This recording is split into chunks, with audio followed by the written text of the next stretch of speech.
LLP annual compliances. LLP का registration तो आपने करा लिया, लेकिन क्या आपको पता है उसके हर साल के कंप्लायंसेस क्या क्या होते हैं, क्या क्या फॉर्म फाइल होते हैं, क्या पेनल्टीज लगती हैं एलएलपी में? Form 8, form 11, income tax return, ये क्या होता है? आज इस वीडियो में बात करेंगे डिटेल में कि एलएलपी के कंप्लायंसेस क्या होते हैं। मेरा नाम है विपुल शर्मा और टैक्स रिलेटेड की इस वीडियो में हम बात करेंगे एलएलपी से रिलेटेड जो भी कंप्लायंसेस हैं उसकी। एलएलपी यानी लिमिटेड लायबिलिटी पार्टनरशिप को हर फाइनेंशियल ईयर में कुछ मैंडेटरी कंप्लायंसेस कराने होते हैं, कुछ आरओसीज के लिए, कुछ इनकम टैक्स डिपार्टमेंट के लिए। इसमें 3 से 4 मेजर कंप्लायंस हैं। सबसे पहला है फॉर्म 11, जिसमें कि एनुअल रिटर्न जाती है पार्टनर्स की। इसके बाद आपको फाइनेंशियल्स प्रिपेयर कराने होते हैं, बैलेंस शीट, आपकी प्रॉफिट एंड लॉस। इसके बेसिस पे जाता है फॉर्म 8, जिसमें जाता है statement of accounts and solvency. इसके बाद जाता है आईटीआर फाइलिंग, जो भी एलएलपी है उसका इनकम टैक्स रिटर्न जाता है। तो चाहे आपका टर्नओवर हो या ना हो, ये सारे फॉर्म्स मैंडेटरी हैं। नहीं भरने पे पेनल्टी है अलग अलग, जैसे कि 100 रुपए पर डे की आरओसी की पेनल्टी है, बाकी भी आईटीआर की भी पेनल्टी है। ड्यू डेट समझ लेते हैं। फॉर्म 11 जो कि एनुअल रिटर्न है, इसकी ड्यू डेट होती है 30 मई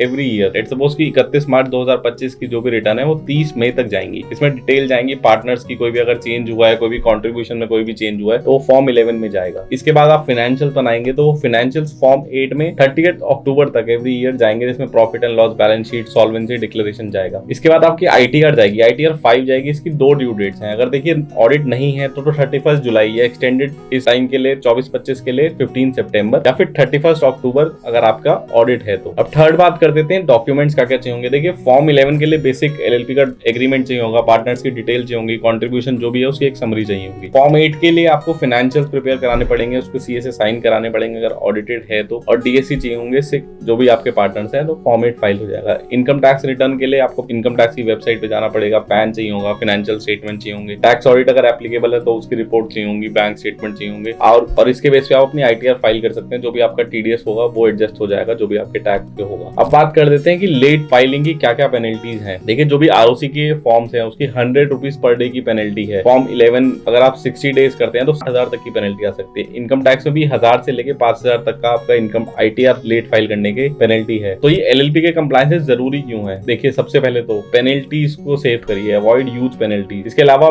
लीगल स्टैंडिंग आप मेंटेन करेंगे, जिसके थ्रू आपको लोन मिल सकता है, टेंडर्स में आपकी हेल्प हो सकती है, आपकी कंपनी ट्रांसपेरेंट रहेगी तो आपको काम अच्छा मिल सकता है। अगर आपको आगे क्लोजर भी करना है एलएलपी का तो भी आपको ये मैंडेटरी कंप्लायंसेस तो कराने ही पड़ेंगे। कॉमन एफएक्यूज की भी बात कर लेते हैं कि एलएलपी मेरी इनएक्टिव है, क्या फिर भी फाइल करना पड़ेगा? देखिए अगर नील टर्नओवर भी है, कुछ काम नहीं किया, तो भी फॉर्म 8, 11 कंपलसरी है। सेकंड डाउट होता है लोगों का कि एलएलपी में सैलरी और ड्राइंग कैसे शो कर सकते हैं। जो भी आपका एलएलपी एग्रीमेंट है उसके बेसिस पे पर पार्टनर आपकी क्या कैपिटल रेशियो है, क्या आप ड्राइंग कर सकते हैं, कैसे इंटरेस्ट ले सकते हैं, वो सब मेंशन होगा। थर्ड आता है एलएलपी का ऑडिट कब होगा। देखिए अगर टर्नओवर 40 लाख से ऊपर है, कैपिटल कंट्रीब्यूशन 25 लाख से ऊपर है साल में, तो आपको ऑडिट कराना मैंडेटरी होगा। तो फ्रेंड्स ये था complete breakdown LLP annual filing और कंप्लायंसेस का। अगर आप भी कोई एलएलपी रन कर रहे हैं तो ये कंप्लायंसेस कराना ना भूलें, इससे आपकी पेनल्टी आ सकती है। आपको अभी भी कोई भी डाउट है तो आप हमें कमेंट सेक्शन पे या दिए गए नंबर पे कॉन्टैक्ट कर सकते हैं, हम आपको हेल्प कर देंगे।